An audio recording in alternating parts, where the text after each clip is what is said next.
আসসালামু আলাইকুম। চতুর্থ শ্রেণীর বাংলাদেশ ও বিশ্ব পরিচয় বই নিয়ে ধারাবাহিকভাবে তোমাদের সাথে আলোচনা করছি। তার ধারাবাহিকতা এখন তোমাদের সাথে 38 নম্বর পৃষ্ঠা থেকে আলোচনা করব। 2 নম্বরটা 6 দফা 69-এর গণ অভ্যুত্থান ও 70 সালের নির্বাচন। প্রথমে দেখো, আমরা এখানে একটা 6 দফার আমরা একটা ছবি দেখতে পাচ্ছি। এখানের মধ্যে আমরা এখানের মধ্যে একটা ফ্ল্যাগ কার্ড দেখতে পাচ্ছি এবং এখানের মধ্যে মিছিল দেখতে পাচ্ছি। 1 নম্বরে বলেছে ছবিতে কাদের দেখা যাচ্ছে, 2 নম্বরে তারা কি করছে, 3 নম্বরে তারা কখন এই কাজটি করেছিল, 4 নম্বরে তারা কিসের জন্য কাজটি করছিল। তো তুমি যদি এখানের মধ্যে দেখো, প্রথম ছবিতে পূর্ব পাকিস্তানের সাধারণ মানুষ, নারী ও পুরুষ আন্দোলনকারীদের দেখা যাচ্ছে এখানে। এরপর তারা কি করছিল, মিছিল ও প্রতিবাদ করছিল। তারা কখন এই কাজটি করছিল, 1966 সালে এই কাজটি করছিল।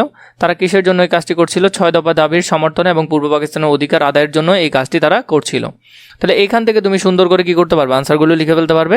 6 দফা আন্দোলন 1966 সাল। তো এরপরে যেটা আছে দেখো, এখানের মধ্যে প্রথমে আছে ছবিতে কাদের দেখা যাচ্ছে, 2 নম্বরে তারা কি করছেন, 3 নম্বরে তারা কখন এই কাজটি করেছিলেন, 4 নম্বরে তারা কিসের জন্য কাজটি করেছিলেন। এটি হলো গণ অভ্যুত্থান 1969। তাহলে এখানের মধ্যে আমরা যে বিষয়গুলো দেখলাম সেগুলো ছবিতে কি দেখা যাচ্ছে, এখানের মধ্যে যদি দেখো 2 নম্বরের মধ্যে ছবিতে কাদের দেখা যাচ্ছে, সাধারণ মানুষ, ছাত্র ও শিশুদের দেখা যাচ্ছে। 2 তারা কি করছেন, মিছিল ও আন্দোলনে অংশ নিয়েছেন। তারা কখন এই কাজটি করেছিল, 1969 সালে এই কাজটি করেছিল। তারা কিসের জন্য কাজটি করছিলেন, আইয়ুব খানের শাসনের বিরুদ্ধে স্বৈরাচারের অবসান ও গণতন্ত্র প্রতিষ্ঠার জন্য এই আন্দোলনটি তারা করেছিলেন। তো এখান থেকে তোমরা খুবই সুন্দর করে এগুলো লিখতে পারবে। এরপরে দেখো ক নম্বর কি আছে, ছবি দেখে পাশের ঘরে থাকা প্রশ্নগুলোর উত্তর লিখে। এখানের মধ্যে আমরা প্রশ্নগুলোর উত্তর লিখে ফেলেছি। এরপরে যে টপিকটা আছে, পাকিস্তান সৃষ্টির পর থেকে পশ্চিম পাকিস্তানের শাসক গোষ্ঠী পূর্ব পাকিস্তানের জনগণের প্রতি অন্যায় অবিচার করতে থাকে। বাঙালিরা এইসব অন্যায় অবিচার মেনে নিতে পারেনি। তাই শেখ মুজিবুর রহমান 1966 সালে 6 দফা দাবি তুলে ধরেন। এর মাধ্যমে পূর্ব পাকিস্তানের পূর্ণ স্বায়ত্তশাসন দাবি করা হয়। 6 দফার অন্যান্য দাবির মধ্যে অন্যতম ছিল এই অঞ্চলের জন্য একটি নিজস্ব মুদ্রা। এছাড়া খাজনা, ট্যাক্স, ধার্য ও আদায়, রপ্তানি আয়ের বৈদেশিক মুদ্রা ও আধা সামরিক বাহিনী নিয়ন্ত্রণ থাকবে আঞ্চলিক সরকারের হাতে। কেন্দ্রীয় সরকারের হাতে শুধু পররাষ্ট্র ও প্রতিরক্ষা নিয়ন্ত্রণ থাকবে। অনুচ্ছেদটি পড়ে নিচের ছকে 6 দফা সম্পর্কে তথ্য সংযোজন করি। 1966 আমরা এখানে 6 দফার যে তথ্যগুলো ছিল সেগুলো এখানে সংযোজন করব। 1966 সালের 6 দফা আন্দোলনের দাবিসমূহ, এটা তোমরা কোথায় লিখবে, এটা এখানে লিখবে। এরপর এখানের জন্য এগুলো দিয়ে দিচ্ছি কোনটা কোনটা এখানে লিখবে। 6 দফার কেন্দ্রীয় সরকার সমিতি হবে। 2 নম্বরে দিবে প্রদেশের পূর্ণ স্বায়ত্তশাসন থাকবে। এরপর পৃথক মুদ্রা ও ব্যাংক ব্যবস্থা থাকবে। রাজস্ব আদায়ের অধিকার প্রদেশের হাতে থাকবে। 5 নম্বরে বৈদেশিক মুদ্রা আদায়ের নিয়ন্ত্রণ হবে। 6 নম্বরে নিজস্ব মিলিটারি বা প্রতিরক্ষা ব্যবস্থা থাকবে। তো এখানের মধ্যে এই বিষয়গুলো, এই 6টা বিষয় তোমরা কোথায় লিখতে পারো, এই বক্সের মধ্যে সুন্দর করে লিখতে পারো। 1968 সালে শেখ মুজিবুর রহমানকে 1 নম্বর আসামি করে আরও 34 জনের বিরুদ্ধে আগরতলা ষড়যন্ত্র মামলা দেওয়া হয়। তাদেরকে কারাবন্দী করা হয়। অসংখ্য ছাত্র ও সাধারণ মানুষ এই গ্রেফতারের প্রতিবাদ জানান।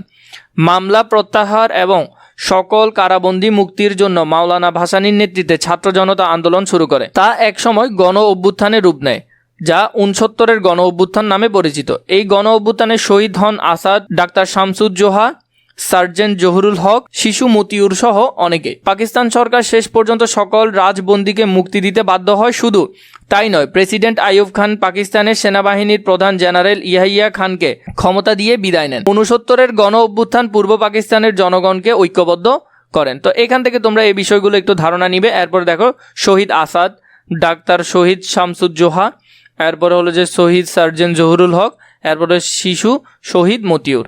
তো ওরা ওই সময় শহীদ হন। এরপরে যেটা আছে, 69 গণ অভ্যুত্থানের শহীদদের আত্মত্যাগ থেকে আমি কি কি করতে অনুপ্রাণিত হব তা লিখি। প্রথমে শহীদদের প্রতি গভীর শ্রদ্ধা প্রদর্শন করব, বাকিগুলো এখানে আমরা লিখব। শহীদদের প্রতি গভীর শ্রদ্ধা প্রদর্শন করব। 2 নম্বরে মাতৃভাষা বাংলাকে ভালোবাসবো ও সঠিকভাবে ব্যবহার করব। 3 নম্বরে দেশ ও জাতির স্বার্থের জন্য সত্য ও ন্যায়ের পক্ষে দাঁড়াবো। 4 নম্বর দেশের প্রয়োজনে ত্যাগ স্বীকার করার মানসিকতা গড়ে তুলব। এই 4টা কোথায় লিখবে, এই বক্সটাতে লিখবে, সুন্দর করে লিখবে যাতে ভুল না হয়। জেনারেল ইয়াহিয়া ক্ষমতায় এসে 1970 সালে সাধারণ নির্বাচনের আয়োজন করেন। নির্বাচনে শেখ মুজিবুর রহমানের নেতৃত্বে আওয়ামী লীগ জয়লাভ করলেও ইয়াহিয়া খান সরকার গঠন করতে দেননি।